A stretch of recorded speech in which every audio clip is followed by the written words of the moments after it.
এটা সেটা বুঝিয়ে পাঁচজনকে দীক্ষা শিক্ষা দিয়ে আমি ইনকাম করে নিয়ে আসি, আর তুই সেই ইনকাম বসে বসে তুই আমাকে গরম দেখাচ্ছিস। দুঃখের কথা কারে বলবো,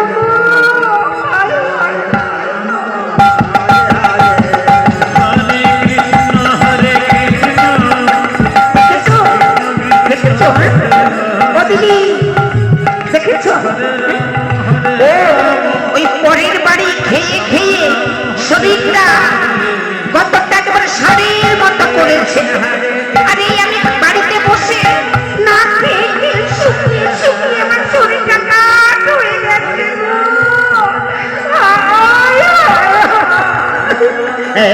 এই ব্রাহ্মণী, পুরি তোর স্বামী বলেছে যখন করে কান্না করছিস, তোমার মতো স্বামী থাকাছি না থাকা অনেক ভালো। কি বললে?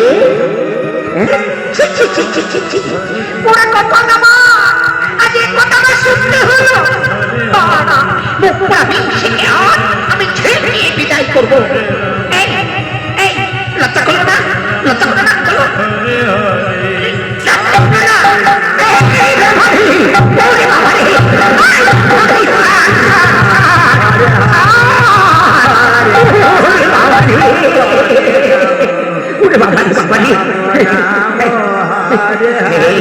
এই যত হচ্ছে পাড়া ছেলে পেলে নষ্টের গোড়া আমার ব্রাহ্মণীকে নষ্ট করে দিয়েছে।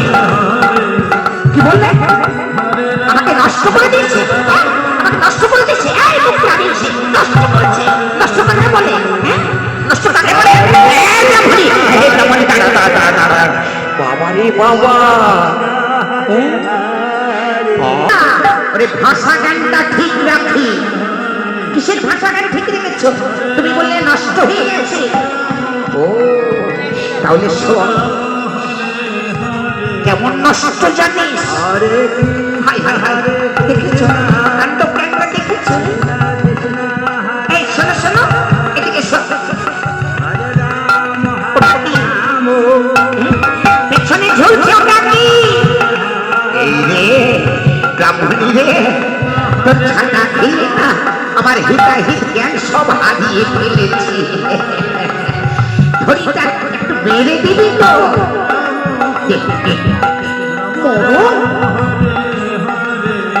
তারপরে বলছি, এক জায়গায় বসে গল্প করছে।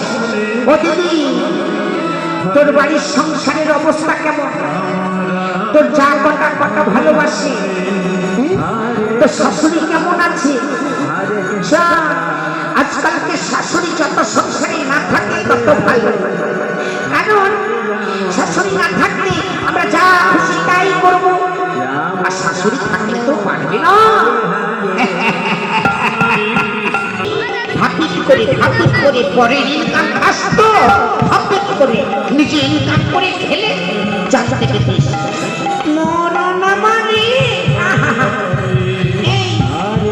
কিসে খাই? তোমার ঠাকুর সামলাবে কি? তোমার ঠাকুর সামলাবে কি? আমি ইনকাম করতে পারি না। ব্যাপারটা কি? ব্যাপারটা শোনো, আমাদের মহারাজ দান ছত্র খুলেছে। যদি দান না পেয়েছি তোমার একদিন কি আমার একদিন। কি বললি?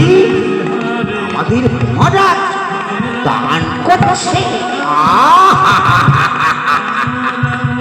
শুনেও আমি শান্তি পেলাম। তাহলে চল আমরা দানটা আগে নিয়ে আসি। হ্যাঁ চলো বাবা।